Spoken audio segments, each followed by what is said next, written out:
In our last video, we took a look at how to set up this system of linear equations. So I'll fast forward through that a little bit. We're still talking about the movie theater question. $6 for an adult, $4 for a child. 25 people attended in total and they made $128. We got ourselves to this system of equations, these two equations, x plus y equals 25 and 6x plus 4y equals 128.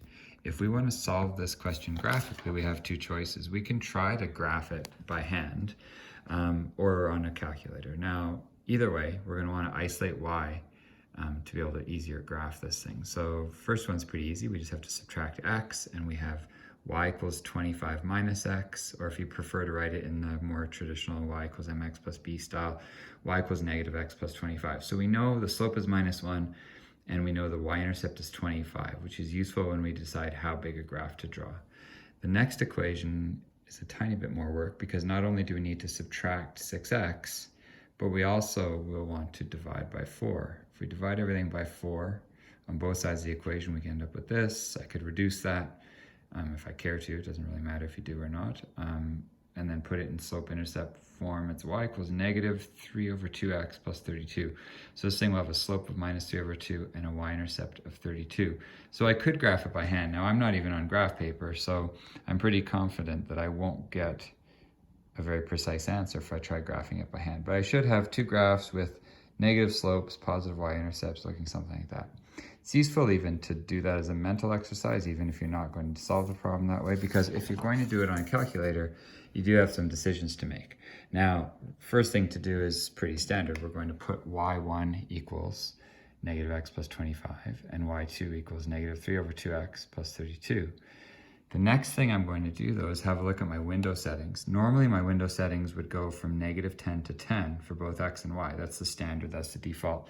I'm changing my maximums to a little bit bigger number because I saw that the y-intercept of both of those was 30, well, one was 32, one was 25. So I'm changing my maximum to 35. That's just an arbitrary number that I know is bigger than 32.